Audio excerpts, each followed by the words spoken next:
7 sinais que você não está sozinho na cabine.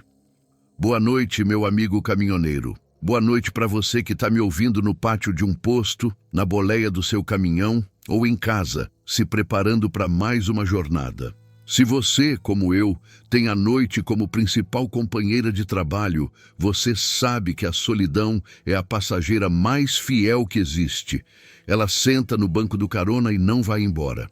Mas, e se eu te disser que na maioria dessas noites você não está tão sozinho quanto pensa? E se essa sensação de estar sendo observado, aquele arrepio súbito, não for coisa da sua cabeça? Pensa no nosso corpo como um rádio amador antigo. Durante o dia, com o barulho da cidade, as conversas, a correria, ele fica cheio de interferência. Mas quando a noite cai e você passa 10, 12 horas no trecho, só você e o ronco do motor, a sua frequência muda. A gente fica mais sensível, a nossa antena fica mais apurada, a gente começa a captar coisas que o barulho do mundo abafa. Não é loucura, meu amigo, não é sono, é sintonia, e é por isso que você está aqui. Hoje, nós vamos falar sobre os 7 sinais que o seu rádio corporal capta quando a estrada te avisa que tem mais alguém viajando com você. Fique comigo até o final, porque a minha promessa é que você não vai sair daqui com mais medo. Pelo contrário, você vai sair se sentindo mais preparado, porque o medo só existe no escuro do desconhecido. E hoje nós vamos juntos acender o farol alto e aprender a ler a verdadeira linguagem da estrada. Vamos começar a decifrar esses sinais. Ele entende, meu amigo, que existe um silêncio que não é apenas a ausência de som. É uma presença. É uma entidade que se manifesta nos momentos mais inesperados. Pense na sua própria casa, na calada da noite. Você está acostumado com a sinfonia sutil da vida moderna, o zumbido quase inaudível da geladeira, o chiado distante de um poste de luz na rua, o murmúrio do vento no telhado. São sons que tecem o cobertor da normalidade. Agora imagine que a energia da rua inteira cai. De repente, não é só a luz que morre. O que morre é essa sinfonia. O silêncio que surge em seu lugar é diferente. É um vácuo pesado, denso, que pressiona os tímpanos e faz você ouvir o sangue pulsando nas suas próprias veias, a sua respiração se tornando um barulho de fole. É um silêncio que grita que algo fundamental foi quebrado. Para um caminhoneiro, essa experiência é amplificada a um nível visceral. A cabine do caminhão é um universo de sons constantes e familiares. O ronco grave e poderoso do motor, o coração de aço que o impulsiona, o zunido dos pneus devorando o asfalto, o rádio chiando uma moda de viola ou a voz sonolenta de um locutor da madrugada. É o som da vida, do trabalho, da segurança. Quando esses sons são arrancados de uma vez só, sem aviso, o que resta é um suspense tão palpável que o ar parece ficar mais grosso, mais difícil de respirar. O mundo lá fora se torna um aquário escuro e mudo, e o homem atrás do volante se vê terrivelmente só, confrontado não apenas com a estrada, mas com os próprios fantasmas que o silêncio convida para entrar. Agora, vamos materializar isso na história de um colega, um homem que chamaremos de Beto, um caminhoneiro com mais de 20 anos de estrada, daqueles que conhecem cada curva, cada buraco e cada lenda sussurrada nos postos de gasolina. Beto não era um homem de se assustar com pouca coisa. Já tinha visto de tudo um pouco.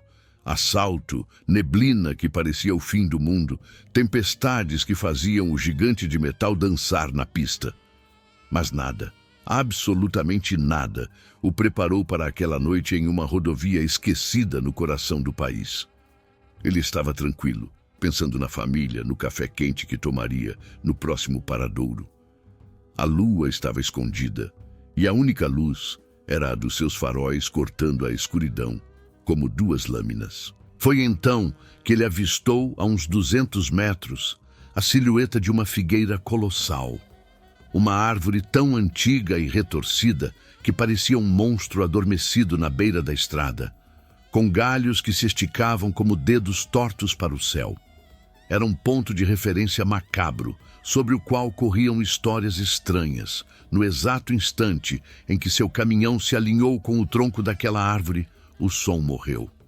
Não foi uma falha mecânica, não houve um tranco, uma tossida do motor.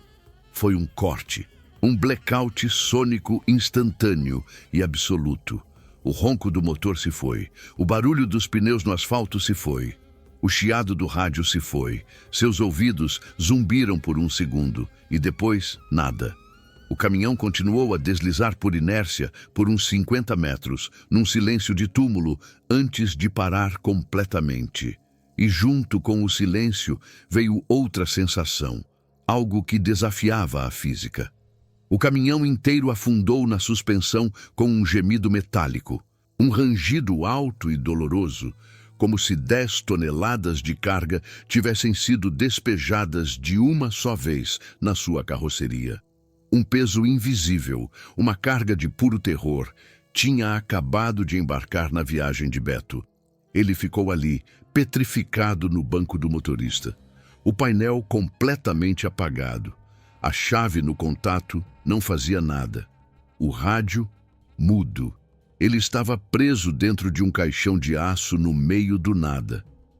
O primeiro instinto de um caminhoneiro é entender o problema, achar uma solução. Mas o que fazer quando o problema não pertence a este mundo? Ele olhou pelos retrovisores, esperando ver algo, qualquer coisa que explicasse o peso. A carroceria estava vazia, exatamente como deveria estar. O suspense era uma tortura lenta. Cada segundo se arrastava como uma hora. O silêncio lá fora era tão profundo que ele podia jurar que ouvia as folhas da figueira roçando umas nas outras. E a sensação de não estar sozinho se tornou uma certeza. Não era mais sobre o peso lá atrás. A presença estava ali, com ele, dentro da cabine. O ar ficou gelado e um arrepio percorreu sua espinha de uma forma que ele nunca sentiu. O verdadeiro terror não é o monstro que aparece, é a certeza de que ele está ali no escuro, te observando, e você não pode fazer absolutamente nada. Aquele silêncio ensurdecedor, aquela pressão no ar, era apenas o prelúdio, a orquestra afinando os instrumentos para a ópera do medo. E a estrada, meu amigo, tem um senso de humor doentio. Ela não ia quebrar aquele feitiço com o som reconfortante de um carro passando ou o latido de um cachorro. O que ela ofereceu em troca, rasgando aquele silêncio sepulcral, foi algo que faria qualquer homem preferir a mudez eterna. Depois que a alma de um homem é esvaziada por um silêncio daqueles, qualquer som que o quebre deveria ser um alívio, certo? Deveria ser como água para um sedento. Mas a estrada, meu amigo, é uma mestra em perverter as nossas expectativas, em transformar a salvação em danação. Para entender o que aconteceu com o nosso caminhoneiro, o Beto, naquela cabine escura e gelada, primeiro você precisa entender a natureza do rádio na vida de um estradeiro. O rádio é mais que uma caixa de som.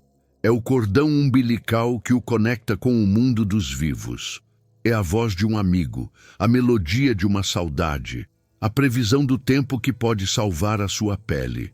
O chiado, na maioria das vezes, é só isso. Um chiado. Um sinal fraco, a distância entre duas cidades. Mas existe outro tipo de estática. Uma estática com padrão, com cadência. É como se você estivesse com a cabeça debaixo d'água e ouvisse alguém tentando te chamar lá de fora. A voz chega distorcida, as palavras se perdem, mas a intenção, o ritmo, a urgência, isso atravessa. É o universo, ou algo que se esconde nele, tentando te mandar um telegrama desesperado do outro lado do véu, usando as ondas de rádio como mensageiras.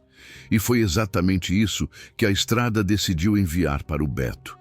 Ele estava ali, paralisado pelo terror do silêncio e do peso inexplicável, rezando por qualquer coisa que quebrasse aquele feitiço. Um carro, um animal, qualquer sinal de vida. E então, um som. Um estalo seco vindo dos alto-falantes. O coração dele deu um pulo, misto de esperança e pavor. Como era possível? O caminhão estava eletricamente morto. Em seguida, um zumbido baixo, crescente, que se transformou em estática. Mas não era a estática comum. Era um chiado rítmico, pulsante, um suspense auditivo que parecia acompanhar as batidas descompassadas do seu próprio coração. Dentro daquele ruído branco, algo mais começou a se formar. Uma melodia, fraca, quase imperceptível, como uma memória musical antiga. E então, uma voz. A voz de uma criança. Era uma menina cantando uma canção de ninar. As palavras eram ininteligíveis, afogadas no mar de estática, mas a melodia era clara como cristal, infantil e terrivelmente repetitiva. Naquele momento, o caminhoneiro experiente, o homem que não temia nada, desejou o silêncio de volta. Ele preferia 1000 vezes o vácuo assustador àquela canção de ninar fantasma que ecoava na sua cabine. Era um terror de outra natureza, um terror que invadia a mente, que se agarrava à alma. A inocência daquela voz, naquele contexto de escuridão e isolamento, era a coisa mais profana que ele já tinha experimentado. Ele não estava mais sozinho e sua companhia era a memória de uma tragédia, transmitida diretamente para ele. A canção continuou por talvez 1 minuto, que pareceu uma eternidade, repetindo a mesma estrofe melancólica de novo e de novo. Beto, encolhido no banco, não conseguia se mexer, apenas ouvir, enquanto o suor frio escorria pela sua testa. Então, tão subitamente quanto começou, a voz e a estática foram cortadas com um estalo final, e o silêncio voltou, ainda mais pesado do que antes, carregado agora com o eco daquela cantiga. Um segundo depois, como se alguém tivesse ligado um disjuntor, as luzes do painel piscaram, o motor de arranque girou sozinho e o motorzão do caminhão roncou de volta à vida com uma fúria assustada. Beto não pensou 2 vezes. Engatou a primeira e pisou fundo, fazendo o gigante de metal cantar pneu no asfalto, fugindo da figueira, da escuridão e daquela memória auditiva. Ele dirigiu por horas a fio, sem parar, com a melodia infantil ainda ecoando em sua mente. O medo não tinha ficado para trás na estrada. Ele tinha pegado carona dentro da cabeça dele. Semanas se passaram, mas a curiosidade, aquela coceira na alma, era mais forte que o medo. Num posto de beira de estrada, ele descreveu o trecho para um caminhoneiro mais velho, um senhor de cabelos brancos e rosto marcado pelo sol e pelo tempo. Ao ouvir a menção da figueira, o velho gelou. Contou que há uns 20 anos, o carro de uma família quebrou ali. Um colega, num dia de chuva forte, não viu o carro parado e o atingiu em cheio. Apenas uma garotinha sobreviveu ao impacto, presa nas ferragens, por alguns minutos. Os primeiros que chegaram para o socorro disseram que antes de partir, ela estava cantarolando baixinho exatamente a mesma canção de ninar. Depois de ouvir uma coisa dessas, você nunca mais é o mesmo. O som te traiu. O silêncio te enganou. O que resta para confiar? A visão, talvez? Você se agarra à luz dos seus faróis, ao que seus olhos podem ver, acreditando que a luz é um porto seguro. Mal sabe você que a escuridão aprendeu a dançar com a luz. E às vezes, o que você vê no palco iluminado pelo seu farol é só uma distração para o verdadeiro espetáculo que acontece nas coxias. Quando a sua confiança no silêncio e no som é estraçalhada, o que resta a um homem na solidão da estrada? A visão. Seus olhos se tornam seus únicos guardiões e a luz dos faróis, o seu escudo. Ele se agarra àquela ilha de luz que viaja com ele no meio de um oceano de escuridão, acreditando que, enquanto puder ver o que está à sua frente, estará seguro. Mas essa é uma fé frágil, meu amigo. porque ela se baseia na ideia de que as sombras são apenas ausência de luz.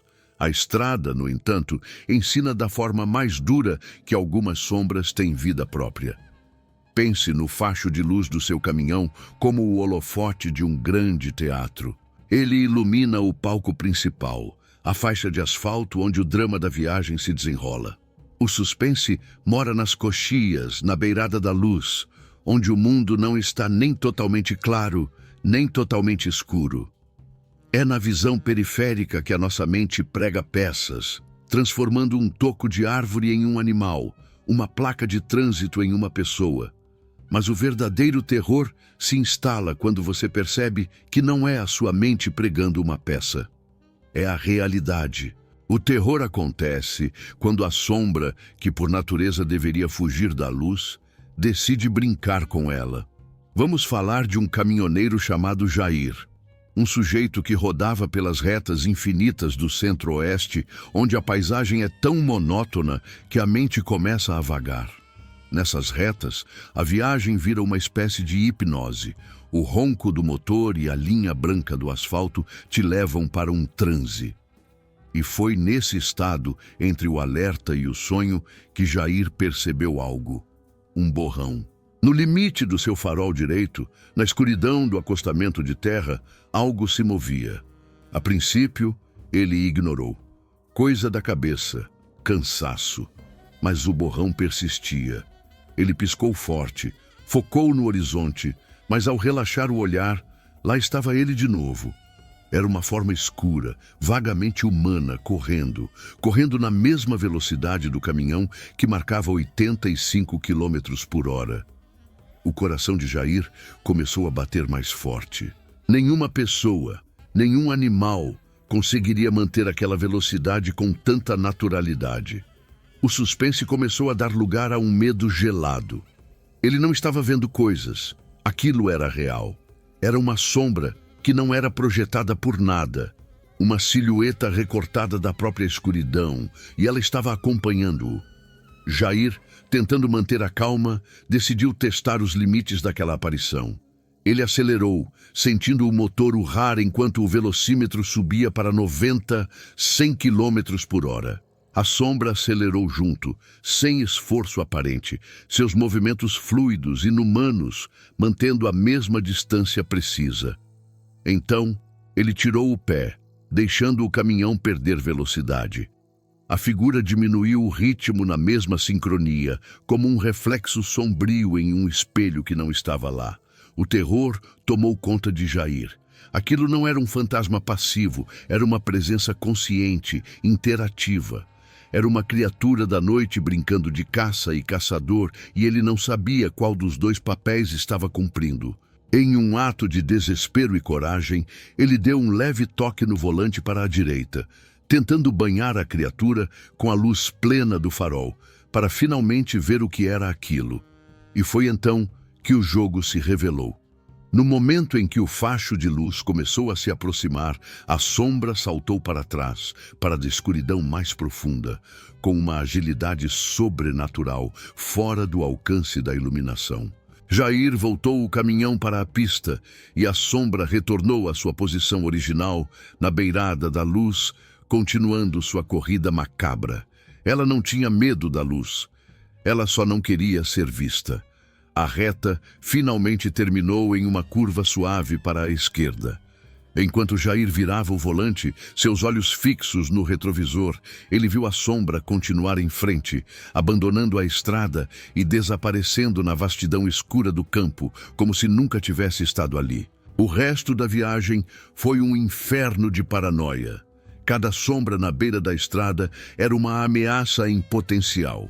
Depois que o mundo do lado de fora se revela tão hostil e inexplicável, sua cabine se torna seu único santuário. Você tranca as portas, fecha os vidros e se convence de que, aqui dentro, seguro na sua bolha de metal, nada pode te alcançar. É uma lógica compreensível, meu amigo, mas perigosamente falha, porque você está esquecendo uma regra fundamental do inexplicável. Os piores visitantes não batem na porta e nem pedem para entrar. Eles simplesmente sentam ao seu lado. Quando o terror vem de fora, correndo ao seu lado na escuridão, a cabine se transforma numa fortaleza, num santuário sobre rodas.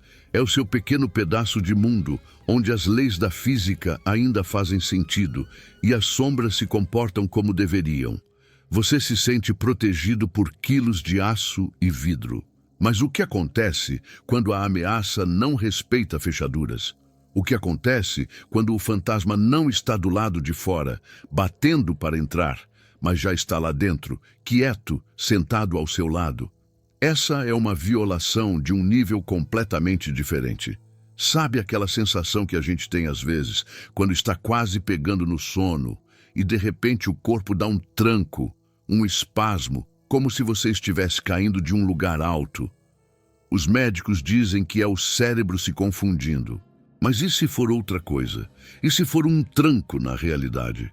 Para um caminhoneiro, esse tranco não é no corpo, é no caminhão.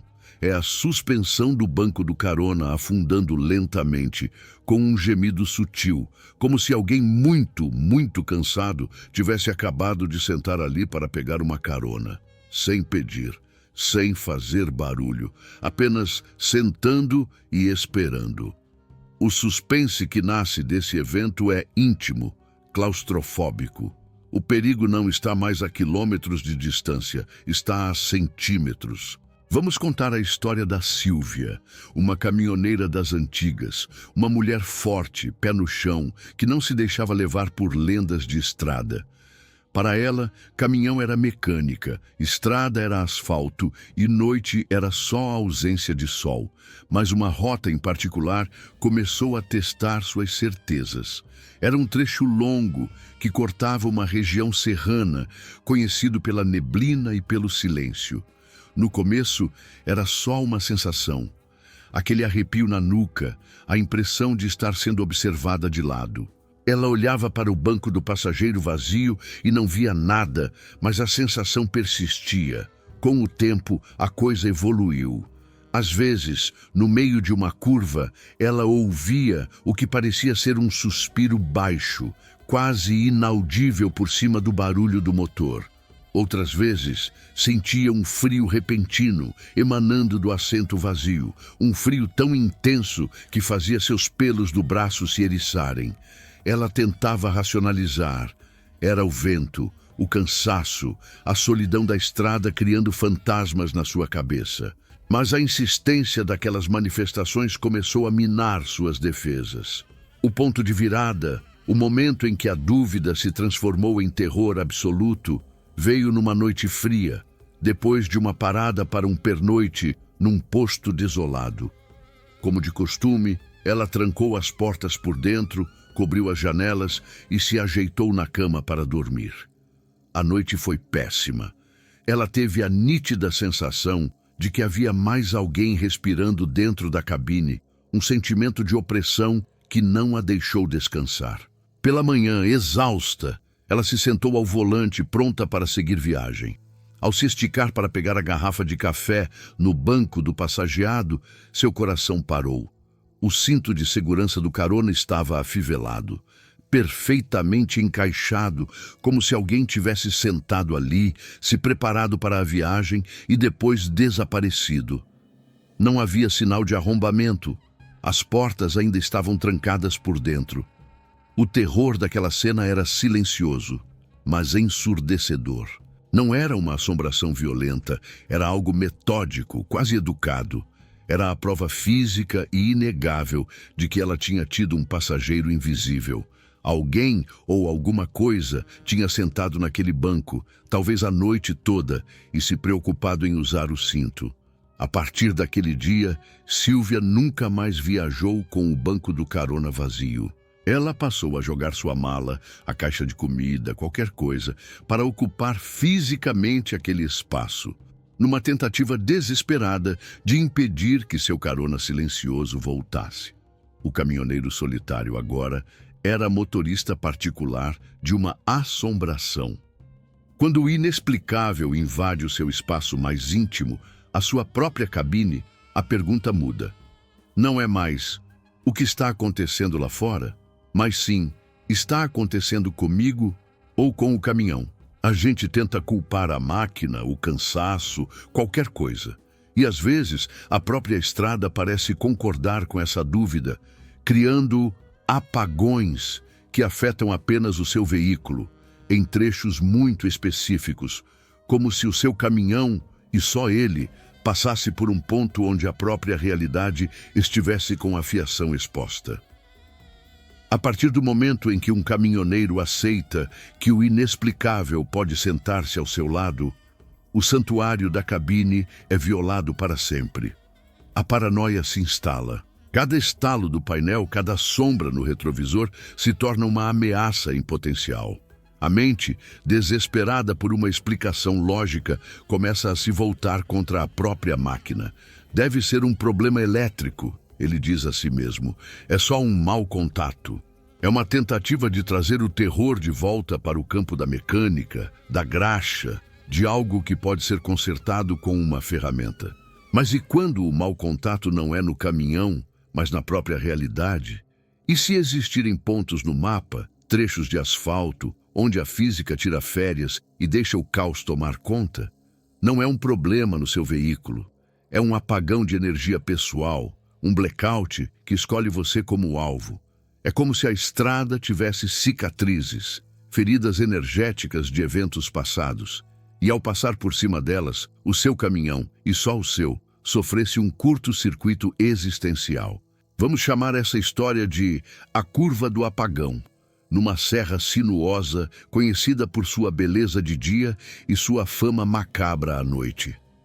Muitos motoristas já tinham ouvido os boatos, mas a maioria, como o nosso próximo personagem, Ricardo, um caminhoneiro cético e pragmático, os descartava como papo de beira de estrada.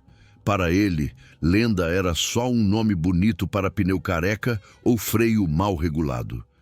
Ele conhecia seu caminhão como a palma da sua mão e confiava na sua máquina. Em uma noite de pouca neblina, ele começou a subida da tal serra. Tudo normal, o motor roncando forte, o rádio tocando sua playlist de sempre. À medida que se aproximava da infame curva, um gancho fechado à beira de um precipício, o suspense começou a se manifestar de forma sutil. O rádio, que pegava perfeitamente, começou a chiar e morreu com um estalo. Ricardo deu um tapa no aparelho, resmungando sobre o sinal ruim na serra. Segundos depois, a tela do GPS piscou e se apagou. Ótimo, ele pensou. Interferência magnética. Ele estava buscando explicações, se agarrando à lógica, mas então, ao entrar na curva, todo o seu painel morreu de uma vez. O velocímetro caiu para o zero, o conta-giros despencou, as luzes de aviso, a temperatura, o nível do diesel, tudo se apagou, mergulhando a cabine numa escuridão quase total, quebrada apenas pela luz dos faróis que milagrosamente ainda funcionavam. O terror que se apossou de Ricardo foi diferente de tudo que ele já sentira. Era o terror da impotência total. Ele estava ao volante de 50 toneladas de aço, numa curva perigosa, sem nenhuma informação. Ele não sabia sua velocidade, sua rotação, nada. O caminhão ainda andava, o motor ainda empurrava, mas todos os seus sentidos eletrônicos, o sistema nervoso da máquina, tinham sido obliterados. Por 10, talvez 15 segundos que duraram uma vida, ele pilotou no puro instinto, sentindo o caminhão na pele, rezando para não sair da pista. E então, assim que a roda dianteira terminou de sair da curva, tudo voltou. O painel se acendeu como uma árvore de Natal. Os ponteiros pularam de volta para suas posições corretas. O GPS reencontrou o satélite e o rádio voltou a tocar a música exatamente do ponto onde havia parado. Sem nenhuma luz de anomalia, sem nenhum sinal de que uma falha catastrófica tinha acabado de acontecer. No primeiro posto que encontrou, pálido e com as mãos ainda trêmulas, ele desceu para tomar um café. Puxou conversa com outros motoristas e, sem jeito, mencionou o piti elétrico que seu caminhão teve na serra. Um dos homens mais velhos deu um sorriso sem humor e disse: "Bem-vindo ao clube, parceiro. A dama da curva desliga as luzes de todo mundo. É o pedágio que ela cobra para deixar você passar. O medo de Ricardo se transformou em algo pior. A certeza. Não era seu caminhão, era o lugar. Um ponto no espaço que, por algum motivo, desligava a tecnologia de quem ousava cruzá-lo. Quando a sua máquina, a sua tecnologia te trai dessa forma, você é forçado a voltar para o básico, para os seus sentidos mais primitivos. Você confia na sua visão, no seu tato, na sua audição. Mas a estrada sempre encontra uma nova fresta para se infiltrar na sua paz. Depois que você acha que já se preparou para o que pode ver ou ouvir, ela te ataca de uma forma mais íntima, mais nojenta. Ela te ataca pelo ar que você respira, invadindo sua cabine com um cheiro que não deveria de forma alguma estar ali. De todos os sentidos que um homem possui, o olfato é o mais traiçoeiro, o mais primitivo. Ele não passa pelo filtro da razão. Ele vai direto para o centro das nossas memórias e emoções. A cabine de um caminhoneiro é um casulo de cheiros familiares. É o aroma de diesel impregnado nos estofados, o cheiro de café requentado na garrafa térmica, o odor do suor de um dia de trabalho, o perfume barato que fica no quebra-sol. É o cheiro de casa. É o cheiro da vida dele. É por isso que, quando um odor estranho, um cheiro que não pertence àquele universo, invade a cabine com os vidros fechados no meio do nada, o efeito é profundamente perturbador. Não é o vento que trouxe, não é algo que pisou. É uma memória que vazou para o nosso mundo, uma assombração olfativa, e contra ela não há defesa. Você pode fechar os olhos para não ver, pode tapar os ouvidos para não ouvir. Mas você não pode parar de respirar. E o suspense que nasce desse tipo de invasão é constante a cada inspiração. Essa história é sobre o Marcos, um caminhoneiro que tinha um frete um pouco diferente. Ele era especializado em mudanças e transporte de itens de valor, muitas vezes lidando com bens de gente que já tinha partido. Em uma ocasião, ele foi contratado para esvaziar um casarão antigo no interior de uma senhora que havia falecido recentemente sem deixar herdeiros. Os móveis, as caixas com pertences, tudo foi cuidadosamente carregado e lacrado no baú. O trabalho era melancólico, mas era só um trabalho. Pelo menos foi o que ele pensou. Assim que pegou a estrada, com a noite caindo, um cheiro sutil começou a se fazer presente. Era um odor adocicado, de flores velhas, como um buquê que ficou tempo demais num vaso, misturado com um cheiro de talco, um perfume atalcado de avó. A princípio, ele não deu bola. Achou que vinha de alguma caixa, que ia se dissipar. Mas o cheiro não se dissipou. Pelo contrário, a cada quilômetro rodado, ele se tornava mais forte, mais denso, mais presente. O cheiro se tornou sufocante. Era tão intenso que Marcos sentia o gosto dele na boca.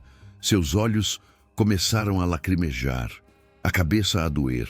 O terror da situação estava na sua persistência. Ele parou no acostamento, abriu as duas portas, deixou o vento frio da noite lavar a cabine por 10 minutos. O ar ficou limpo. Mas bastou ele fechar as portas e rodar por mais 5 minutos para o cheiro voltar com força total, como se a fonte estivesse ali com ele. Era como se a antiga dona daquelas coisas estivesse sentada no banco do carona, exalando o perfume de sua vida inteira. Desesperado, ele começou a conversar com o vazio. Olha, minha senhora, com todo respeito, eu só estou fazendo meu trabalho. Só preciso levar suas coisas em segurança. Por favor, me deixe em paz. E por um momento, o cheiro pareceu diminuir, antes de voltar ainda mais forte, como uma resposta debochada. O terror se transformou em pânico quando, pelo canto do olho, ele teve a nítida impressão de ver a marca de uma cabeça afundando o encosto do banco do passageiro. Ele não ousou olhar diretamente, apenas focou na estrada, respirando pela boca, contando os quilômetros para o destino final. Quando finalmente chegou e o primeiro item foi descarregado do baú, ele sentiu o cheiro diminuir um pouco. A cada caixa, a cada móvel que saía, o ar da sua cabine ficava mais leve. Ao descarregarem o último objeto, uma velha penteadeira, o cheiro sumiu por completo instantaneamente, deixando para trás apenas o ar limpo e o cheiro familiar de sua própria casa. Ele entendeu então que às vezes um caminhoneiro não transporta apenas carga, transporta a saudade, a memória, a alma das coisas. Depois de ser assombrado por sons, sombras, presenças e até cheiros, um homem pode pensar que já viu de tudo. Ele aprende a desconfiar dos próprios sentidos, a ignorar os sinais, a seguir em frente. Mas a estrada, meu amigo, guarda a sua armadilha mais cruel e engenhosa para o final.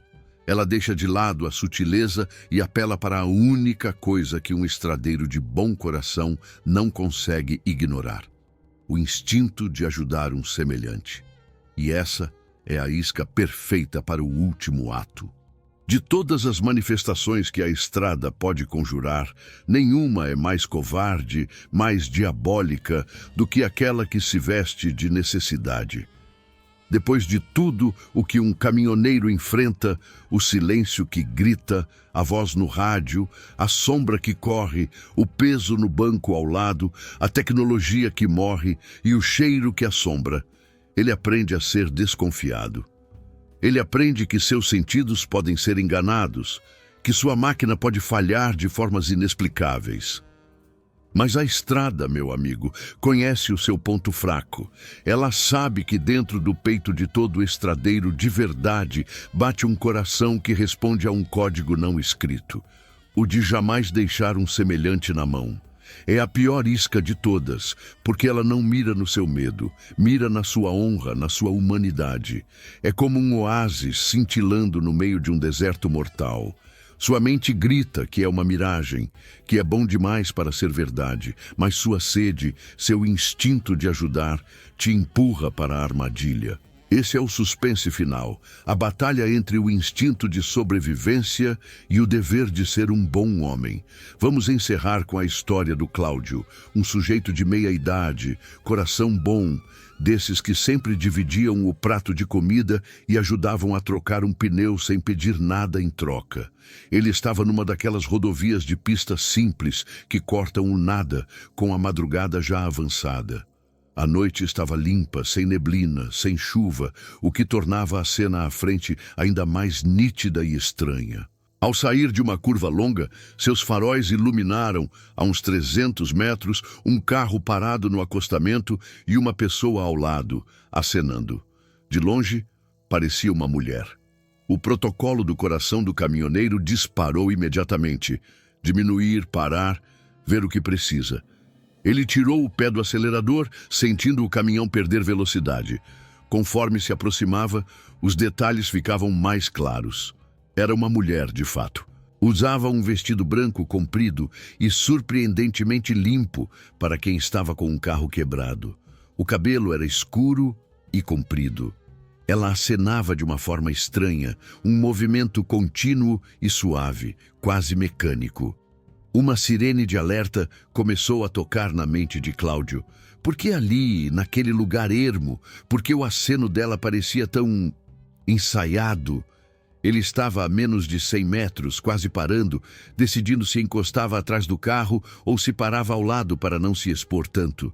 O terror da indecisão era paralisante.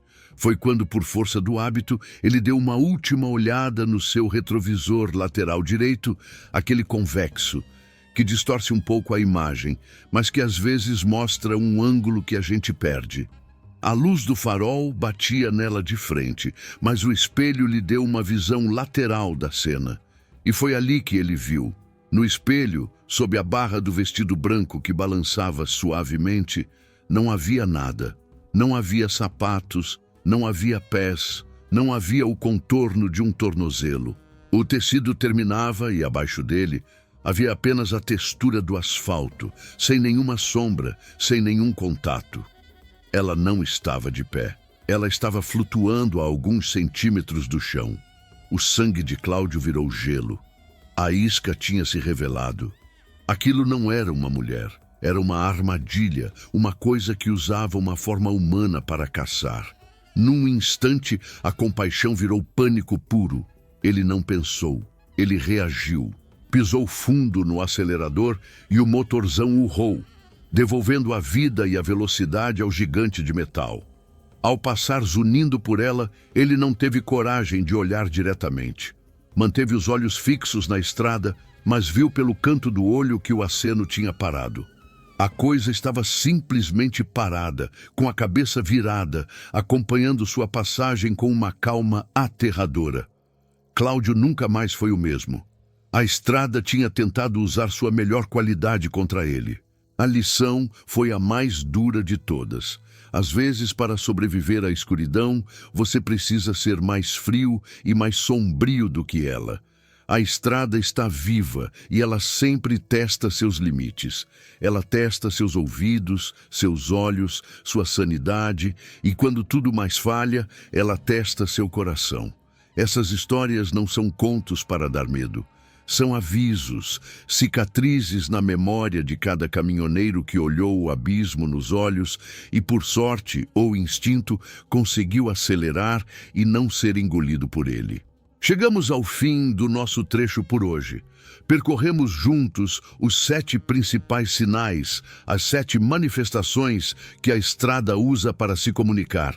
Então, meu amigo, da próxima vez que você estiver lá fora, na imensidão da noite, e a sua nuca arrepiar sem motivo, que o rádio chiar de um jeito estranho ou que o silêncio pesar como uma tonelada na sua cabine, não descarte como cansaço ou loucura.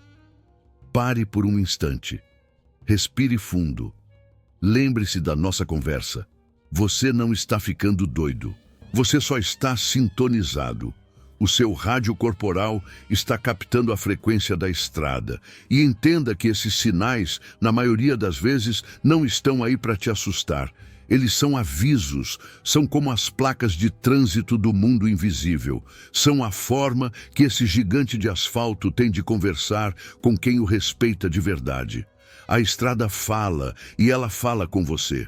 Portanto, preste atenção, ouça com a alma e, acima de tudo, confie no seu instinto.